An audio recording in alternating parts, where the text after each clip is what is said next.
तर आपण बरेच वर्ष इलिगल बार, रेस्टॉरंट किंवा हुक्का पार्लर याबद्दल मोहीम करतोय. आता मागच्या आठवड्यात देखील पुण्यामध्ये जी काही गोष्टी घडतायत त्या संदर्भातल्या आहेत.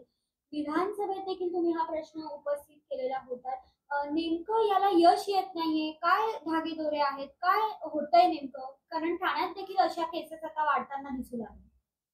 हा खरं म्हणजे सामाजिक प्रश्न आहे आणि आम्ही हुक्का पार्लर मुक्त ठाणे ही एक पब्लिकला लोकांना बरोबर घेऊन चळवळ सुरू केली 2 वर्षापूर्वी विधिमंडळामध्ये किंवा अधिकाऱ्यांच्या समोर अधिकाऱ्यांना इन्फॉर्मेशन देत वेळोवेळी सीपींची किंवा वरिष्ठ अधिकाऱ्यांशी चर्चा करून आणि काही वेळेला प्रत्यक्ष त्या हुक्का पार्लरसाठी रस्त्यावर उतरून आम्ही ही मुवमेंट चालवली, कारण हा मोठा सामाजिक प्रश्न आहे आणि त्याचे पडसाद आपल्याला वेळोवेळी दिसतात. महाराष्ट्रामध्ये ज्या पद्धतीने पब, रेस्टॉरंट बेकायदेशीर सगळं आहे, त्यामध्ये काही काळ जो आहे तो याला यश आलं.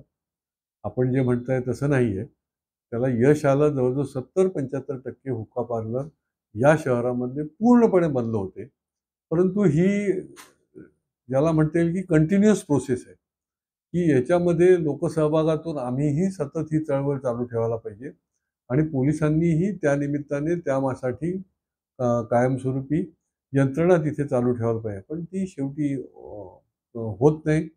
अधिकारी बदलले की आपल्याला वेगळं बघायला मिळतं, कारण शेवटी हा नेक्सस आहे आणि ह्याच्यामध्ये केवळ डिपार्टमेंट नाही तर अनेक लोक या सगळ्या अवैध कामामध्ये गुंतलेले आहेत, की ज्याच्यामध्ये पैसे आहेत, हप्ते आहेत.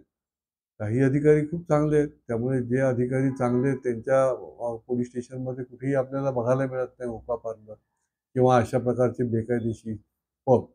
आणि त्यामुळे हा पब्लिक पार्टिसिपेशनच्या माध्यमातून एक जनतेचा रेटा म्हणून देखील पुढे आणायला लागेल, कारण की अनेक तरुण मुलं जी आहेत ती यामुळे याच्या व्यसनाधीन होतात, याच्या नादी लागतात आणि त्याच्यानंतर याच्यामध्ये ॲडिक्शन आहे. ड्रग्सचं प्रमाण मोठ्या प्रमाणात माननीय गृहमंत्र्यांनी जाहीर केलं होतं की 10,000 कोटीचे ड्रग्स पकडले.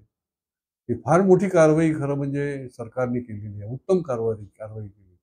म्हणजे किती मोठ्या प्रमाणामध्ये खोलवर हे सगळं चालू आहे आणि याच्याकरता पोलीस खात्याने कठोर कारवाई करायला पाहिजे. हा सामाजिक विषयाच्या पुढची पिढी याच्यामध्ये बर्बाद होता कामा नये. पुढच्या पिढीला समोर ठेवून हे काम सर्वांनी करणं गरजेचं आहे. पुढच्या काळामध्ये या शहरामध्ये पुन्हा जे काही ज्या पद्धतीने असे अवैध धंदे सुरू आहेत, तर त्याला आळा घालण्याकरता पोलिसांनी कठोर कारवाई करावी.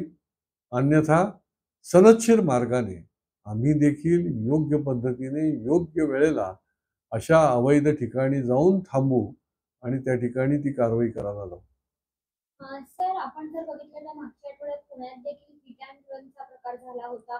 हुक्का पार्लर असेल किंवा ह्या सगळ्या आणि कशा रे आपली? नाही, हा खरं म्हणजे अवेअरनेसचा प्रश्न आहे. हा इमानदारीचा पण प्रश्न आहे.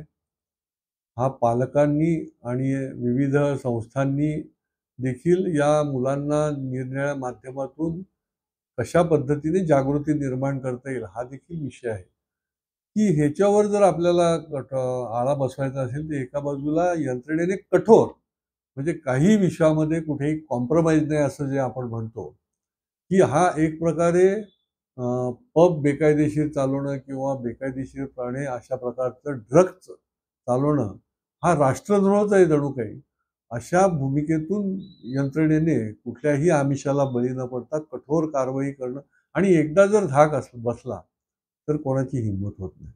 आणि दुसऱ्या बाजूने आम्ही लोकांनी देखील जागरूक पालक लोकांना, जागरूक नागरिकांना बरोबर घेऊन लोकसहभागातून याच्यावर वेळोवेळी अंकुश निर्माण करण्याकरता जागृती निर्माण करणं, योग्य वेळेला यंत्रणेला सांगणं आणि त्यांच्याकडून कळून घेणं, अशा पद्धतीने अनेक गोष्टी केल्या तर हे जे काही प्रमाण आता आपल्याला बघायला मिळतं आणि निष्पाप लोक मरतायत, की या सगळ्या ड्रग्ज आणि याच्यामुळे बळी जो जातोय तो निष्पाप लोकांचा जातोय. अनधिकृत होल्डिंग असतील, अनधिकृत पब असतील, अनधिकृत ड्रग्ज किंवा हुक्का पार्लर असतील, याच्यामुळे अनेक वेळेला आपल्याला बघायला मिळतं आणि त्यामुळे ही सार्वजनिक सामाजिक विषय आहे, तो सगळ्यांनी मिळून कठोरपणे हाताळला पाहिजे आणि सरकारने देखील कोणाचाही मुलाहिजा न बाळगता त्या ठिकाणी कठोर कारवाई करण्याकरता पूर्ण पोलीस यंत्रणेला देखील ताकद द्यायला पाहिजे.